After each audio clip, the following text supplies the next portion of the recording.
having me. Thank you in advance for listening to me talk about our program, which I'm very proud to be a part of. It's been a huge learning experience. Oh yeah, thank you. Oh yeah.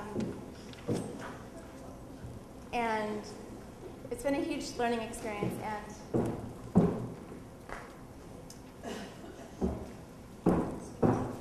it's been very rewarding because every once in a while, and it's actually not that rare, it's pretty common that someone will come up to me, whether it's a parent or a child or a docent. I don't know how the kids recognize me, but they seem to know who I am, because I'm not the one who is going into the classrooms teaching. We have some docents doing that, but somehow some of the kids know who I am, and they used to call me the Aina lady, but now there are many other Aina ladies that took the title. So anyway, it's been a really interesting experience, and I love it, and I continue to love every single day. This week, in fact, is training week. I'll explain how we do that. And training week means that Kelly, who is in the back, and I go around the island and train our volunteer docents, who are wonderful people. And we train them on the next 2 lessons to be delivered, and then they go off and deliver them in the classroom. So we have really worked out a lot of the kinks of the program, and I'll kind of go over how it all works. First, I wanted to show you this. I just saw this graphic the other day. It's in an actuarial magazine, and they're starting to do studies now, like they always have, but the actuaries are starting to get involved because they work mostly for the, or very commonly for the,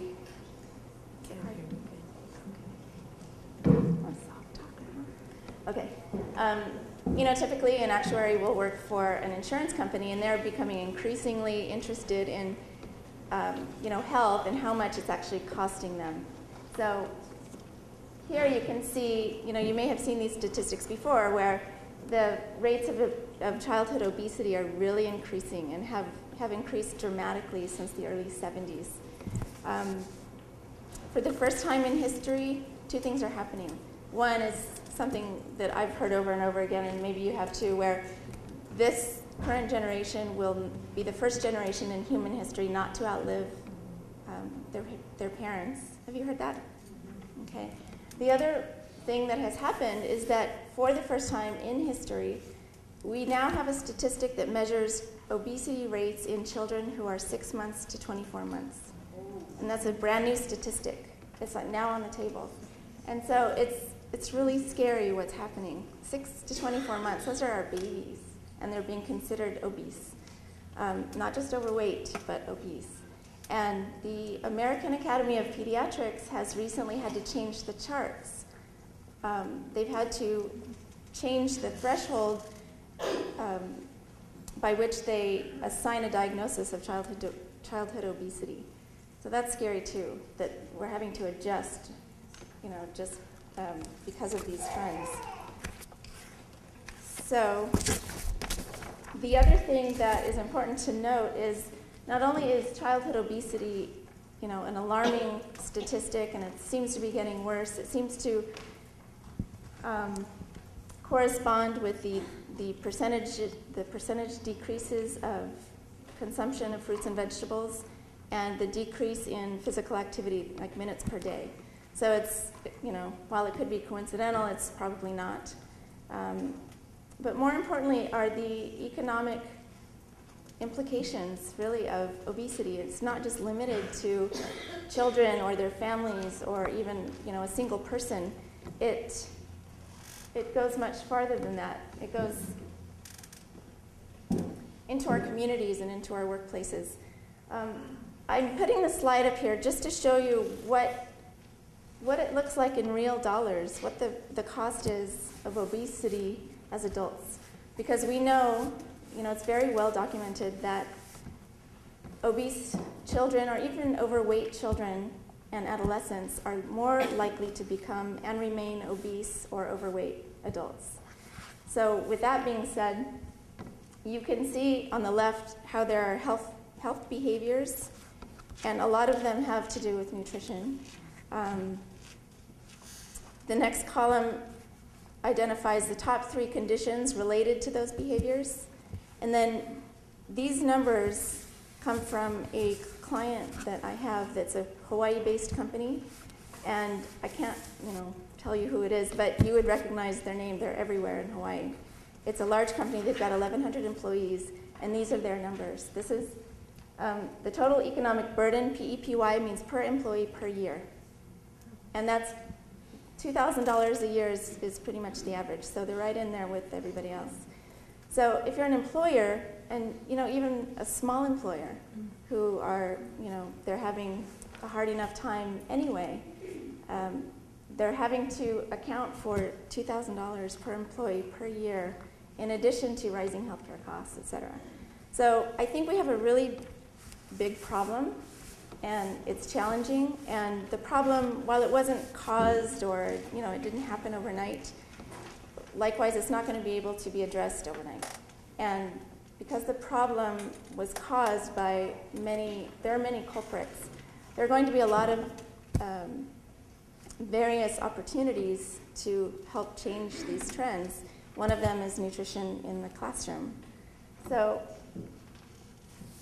I remember in 2005 when I just had my second child, and I was up late one night sitting at the computer typing with one hand and holding her, and I'd heard from somewhere that the Kokua Hawaii Foundation was interested in doing something with nutrition in the schools, or some kind of loosely defined comment like that. And so I remember sending this email to nobody in particular, like info@Kokua Hawaii Foundation, I think.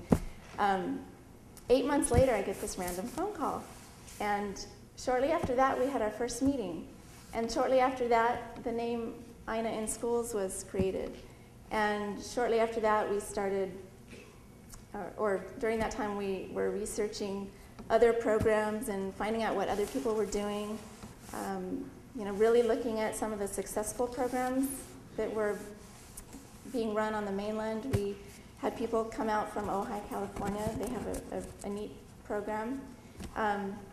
So we were looking and really trying to identify what it was that we were going to do. So Aina in Schools has 6 components.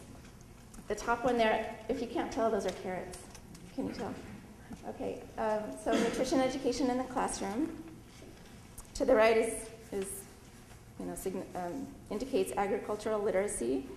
And then we have garden-based learning, solid waste management, healthy school lunches. I remember in Hawaii, our trays were green, not red. And a lot of the things that are novelties now were very common, like when my grandma was alive. Growing your own food was not novel. It was, pretty much everybody did it to some extent, or repurposing things, and that was the norm. And so, since it's not happening like we would like it to happen to the extent we would like at home, I think school is the perfect forum for that. Kids are captive, and not only just captive, they're really interested. And we have found that despite some feedback, it's easy to say, oh, that won't work. Kids will never eat their vegetables. They don't anyway. If they liked them, they would eat them. And so the naysayers always will say those kinds of things. But we have found that if you simply address nutrition and make it fun and make it at their level, something that they can understand, and not just didactic. It's got to be hands-on and interesting and relevant to them, then they will indeed listen, and they've been listening. And I brought some materials that you're welcome to look at afterwards, and I'll explain what they're from. But these children are really listening, and because they're listening, they're assimilating the information and using the tools that are being given, and they're bringing it home, which is the best part. Because I'm getting parents coming up to me and saying that we now do X and Y, or we now buy this at the store, and we never tried that before. And we're doing it because so-and-so came home and insisted.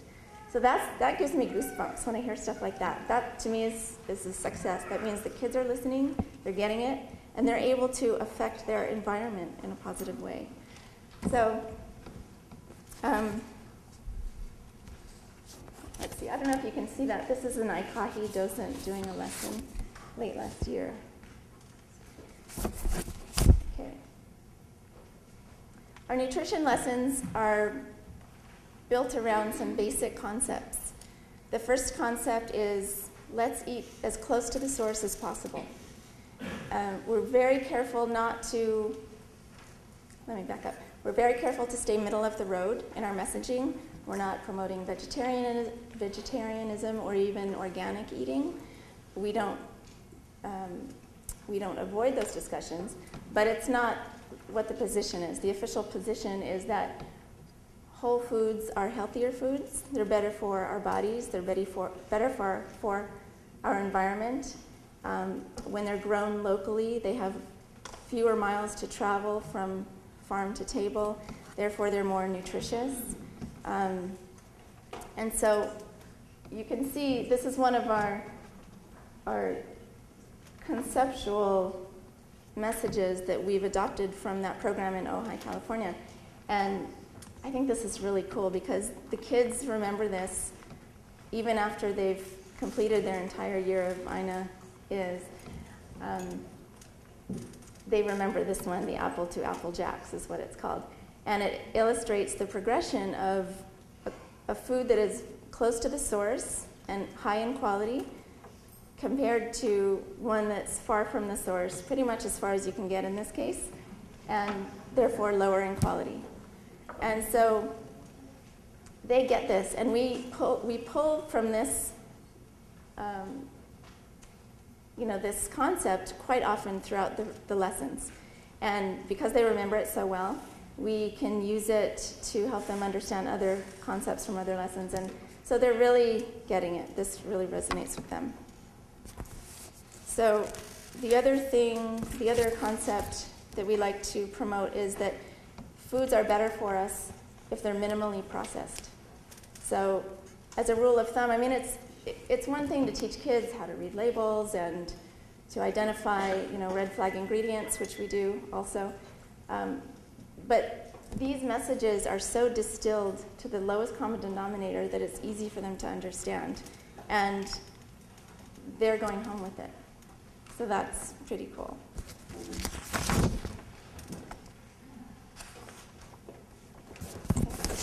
Before I go on, I realized that I skipped over a part about Aina in schools.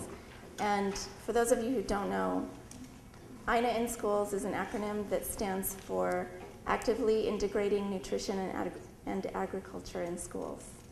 Did anybody not know that? Okay, sorry. So it's a very cool acronym. I think it's very apt. And it really encompasses everything we're trying to do by connecting kids to their bodies in a healthy way, to the food that they put into their bodies, because they're recognizing through these lessons that they do have a choice. Even second graders have a choice. And by paying attention to where their food comes from, they're building an awareness, the same awareness that we are building as we do things like this. And the other, I don't know, I guess it was a couple of weeks ago, my son tasted a tomato that we had grown. And we had done it before, but now he's 8 and he remembers it. If he didn't remember it before, but he couldn't believe how juicy and red that tomato was. And it was red all the way through, Mommy, and it's not like, mealy inside. And it was really great to hear him say that. So, in a passive way, he's getting it too, I guess. So, this is our food guide. We adopted this food guide for a few reasons, as opposed to the USDA food My Pyramid. And one reason is because it was developed by the DOH, and it illustrates the beauty of the fruits and vegetables and the foods that we can get here in Hawaii. It's very Hawaii-centric. I don't know if you probably can't see it very well, but I have a copy up here if you'd like to look at it later. The DOH unfortunately did away with this food guide years ago. So I was given the last stack of big posters, which was about 100 of them, and we're still working off those, and we've laminated some now, and we're trying to stretch them as far as we can. But I think it's a good food guide because it's beautiful. It's got food in it. And I like it personally as a nutritionist because in Hawaii, with our large Asian population who, a large percentage of our Asian population have lactose intolerance to some degree. And the My Pyramid has that section where it's the dairy group. And that is driven, politically, instead of this one, which does have milk and yogurt and cheese in it, but it also shows you how many other great places you can get calcium from. So I think it's a great illustration. One of the things that we've learned with this food guide, I say we learned, but I remember the day when it first came up for me. I was doing a training of docents, and it was training number 1 in year number 1, and I got a docent who was kind of argumentative. She didn't like this food guide at all. And the reason she didn't like it was because coconuts and nuts and avocados were up in the caution group. And she couldn't understand why. And what that did for us, it was a great learning experience because what that forced us to do was to develop yet another lesson to address that very issue. And so we developed a lesson about healthy fats, like high quality fats, low quality fats, and how to tell the difference, what the difference is to your body. And so we did a whole lesson about that, on that category. So that, we've learned some lessons, and they've been awkward at times, but the kids, that particular lesson is really fun for the kids. They get to squish fatty foods into paper and see the oil stains, and they love doing that. The caution group, like I mentioned, is on the top. We have called the next group down the bodybuilding group because it contains foods high in protein and calcium. And there are foods in there like kale and local fish and seaweed and other local things. And there are still things like chicken and beef and eggs in there. The next group down we're calling it the protective group because it's full of fruits and vegetables, a lot of them local. Protective because those types of foods are high in fiber and antioxidants and vitamins and minerals that help to protect our bodies. And they seem to get that. And then the last group is the energy group, the complex carbohydrates, starchy vegetables, and whole grains that give us energy. So we found that was probably going to be easier to teach than the My Pyramid, and we've been really successful using that.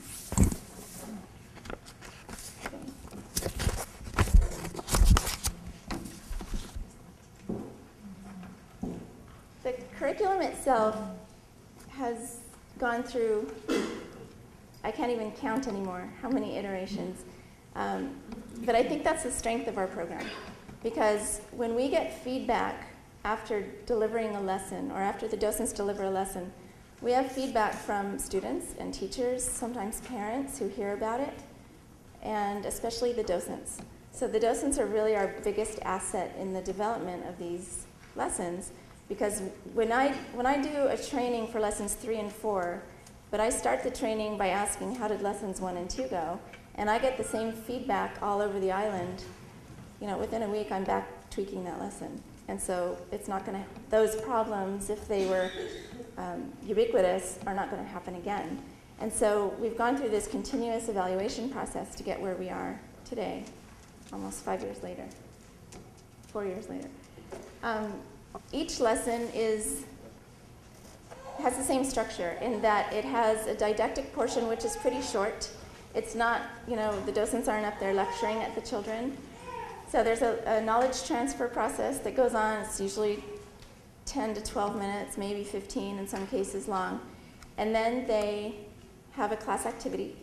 And then they have a snack And that's the best part of the lesson. The kids, you walk in and you're eyeing a lady, and the first question is, what's the snack? And each lesson is 45 minutes long, which does not seem to, it doesn't seem to cause the teachers any kind of problems. Even in schools, we have some schools that seem to have very tight schedules, and it's been hard for them to find a place for us, but it's always successful. There's always that 45-minute slot.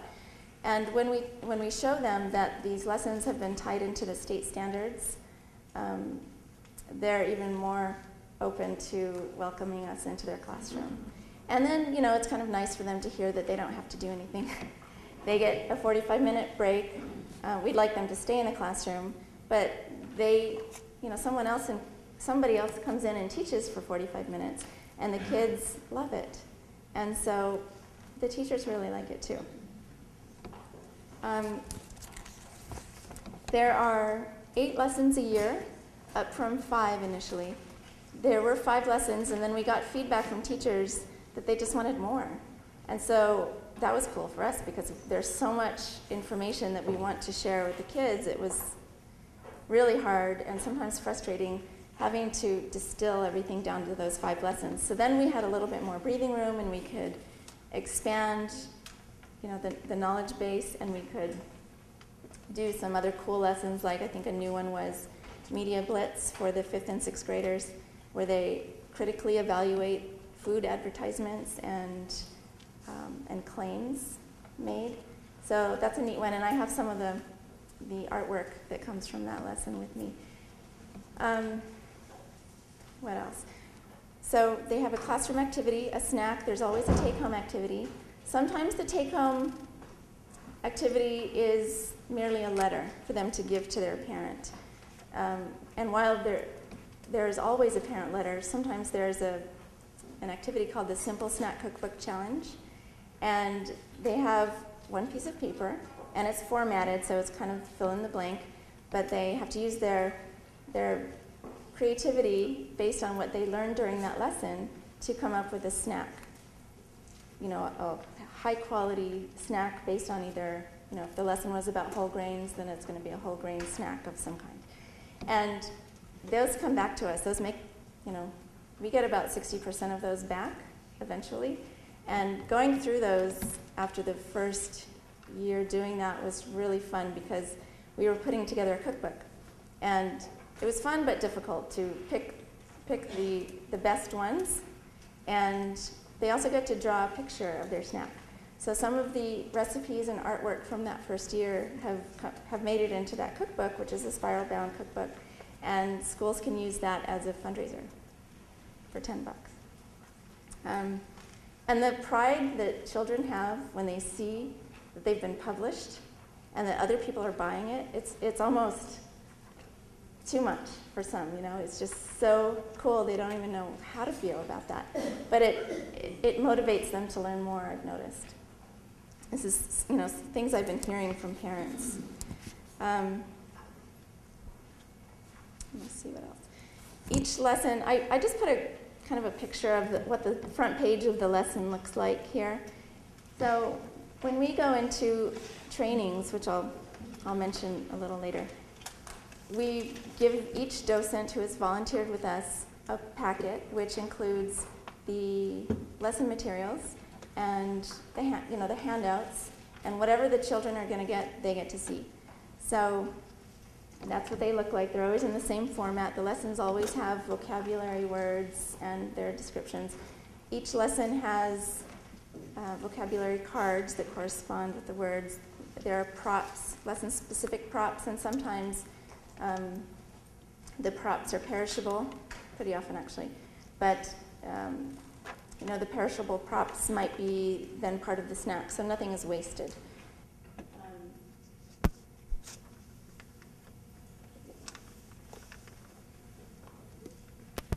So